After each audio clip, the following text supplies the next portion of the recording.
Stop flying the wrong ship solo. The Cutlass Black used to be the best all-rounder, but the C1 Spirit changes the game. Which one is actually the better ship for the solo pilot in Star Citizen? Before we can talk about these ships, let's first compare their dimensions and the look and style of these ships. You can see they're clearly very different ships. One is sleek and one is more rugged. And of course, here you can see that the Cutlass Black is a much smaller ship than the C1 Spirit. The Cutlass Black is clearly the smaller ship of the two, except for the height. The Cutlass Black is a little bit taller. Even though it's a little bit taller, it still means that the Cutlass Black is the more nimble ship, meaning that it will be far easier to handle the Cutlass Black in tight spaces like in landing zones or in hangars. It will also make it a little bit harder to hit when in a combat situation. So the Cutlass Black will take the crown here for having better dimensions. We can also look at the mass of these ships, and you will see that the Cutlass Black is also a lighter ship, meaning that it is more nimble, but it will have less carry capacity. More on that later. Next, we're moving on to the vital part of each ship, and this is one of the most important parts. If you didn't know, if the vital part of the ship gets destroyed like the hull or the body, the ship will be soft-death. This is where the C1 Spirit completely outclasses the Cutlass Black.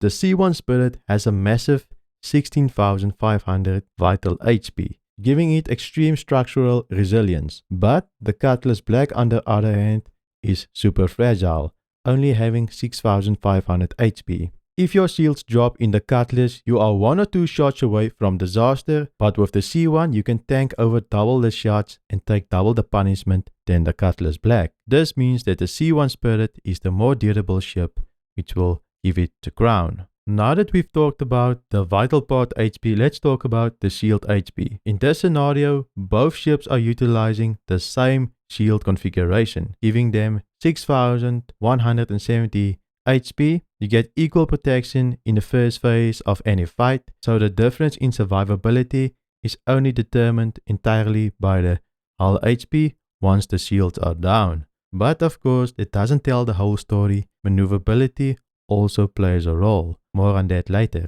This guide wouldn't be complete without comparing the pilot DPS specifically for the solo. When it comes to pure solo combat ability, the Cutlass Black is going to take the crown.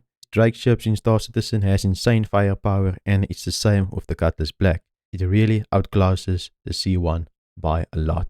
If your goal is going to be bounty hunting, aggressive defense maneuvers, the Cutlass Black is going to be the winner. Talking about maneuverability, let's talk about the SEM speed, the standard cruise speed of the Cutlass Black. In a dogfighting or during a standard cruise, the Cutlass Black is faster, maintaining a superior SEM speed. The C1 Spirit slightly trails behind, but that difference does give the Cutlass Black a better energy management and of course the critical ability to dictate the range of any engagement. Meaning that the speed of the Cutlass Black is really good and it will benefit you in a dogfight. You can dictate the fight if you're faster. So the Cutlass Black is taking the crown for the best SEM speed. Talking about SEM speed, let's talk about nav speed, which is going to be the max velocity speed that it can travel at. For getting around the verse as quickly as possible, the Cutlass again is going to win this battle.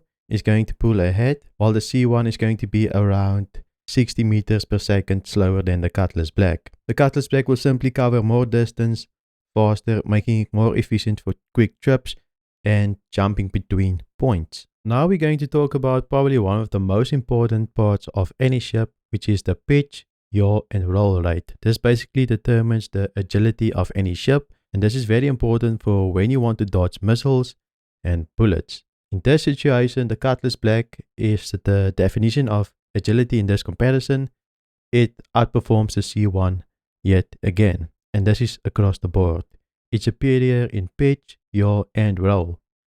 If you're going to need to dodge a lot of missiles or stay on a fast moving target, the Cutlass Black is going to be the more responsive ship. Just a very important note about these two ships, the Cutlass Black has VTOL, meaning it can rotate its engines to 90 degrees whenever necessary. If you know how to use VTOL, you can use it to your advantage in a PvP fight even outmaneuvering some smaller ships. So this is a big advantage for the Cutlass Black, and this is why he's going to take the crown for maneuverability. Now that the speed is out of the way, let's talk about the signature of each ship, meaning the IR and EM. In other words, how stealthy is the ships. If you're going to fly under the radar, the Cutlass Black is going to take the lead again. It runs a significant cleaner signal or lower signal with IR and EM values. Sadly, the C1 has a lot larger signal, almost by 3000. So the C1 is going to light you up into the sky. People are going to see you with your cargo if you run with a C1. Just take note of that. The Cutlass Black is a more stealthy ship than the C1 Spirit. Finally, let's talk profit. The C1 Spirit is the clear industrial champion, offering a bigger cargo space.